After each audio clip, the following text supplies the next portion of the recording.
আজকে আমি আপনাদের দেখাবো কিভাবে ড্রাগন ফুলের পরাগায়ন করতে হয়। নমস্কার, আমার ড্রাগন গাছে সব ফুলগুলি আজকে ফুটে গেছে। দেখুন, দেখতে কি অপূর্ব সুন্দর লাগছে। ড্রাগন ফুল মূলত রাতে 7টা-8টার দিকেই ফুটে যায় এবং সেই সময়ে আমাদের পরাগায়ন করা উচিত, কারণ ড্রাগন ফুল সকাল হলেই বুঝে যায়। তো ড্রাগন ফুল যখন ফোটে সেই সময় পরাগায়ন করা সবথেকে সঠিক সময়। যদিও পরাগায়ন মূলত মৌমাছি, প্রজাপতি এইসব পতঙ্গেরাই করে থাকে, কিন্তু রাতে যেহেতু এইসব পতঙ্গেরা থাকে না, তো পরাগায়ন আমাদেরকেই করতে হয়। তো এইভাবে একটি তুলির সাহায্যে পরাগরেণুগুলি তুলিতে লাগিয়ে পুংকেশরে লাগিয়ে দিতে হবে এইভাবে, তাহলে পরাগায়নটি সম্পূর্ণ হয়ে যাবে।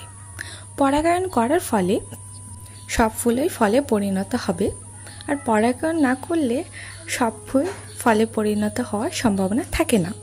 এখন অনেকেই বলতে পারে যে পরাগায়ন না করলেও ফুল থেকে ফল হয়।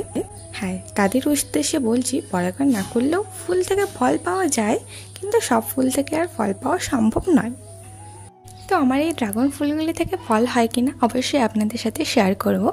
আর আরও ভিডিও পেতে চাইলে অবশ্যই চ্যানেলটিকে সাবস্ক্রাইব করে পাশে থাকবেন, আর একটি লাইক অ্যান্ড কমেন্ট করবেন। আর ড্রাগন ফুল ফোটার আগে যদি বৃষ্টির সম্ভাবনা থাকে তো অবশ্যই ফুলগুলিকে প্লাস্টিক দিয়ে ঢেকে দেবেন, নয়তো বৃষ্টির জলে সব পরাগরেণুগুলি ধুয়ে চলে যাবে, ফলে পরাগায়ন আর সম্ভব হবে না। আপনারা চাইলে হাতের সাহায্যেও পরাগায়ন করতে পারেন। এইভাবে হাতের সাহায্যে পরাগরেণুগুলিকে নিয়ে পুংকেশরে লাগিয়ে দিলেই পরাগায়নটি সম্ভব হয়ে যাবে।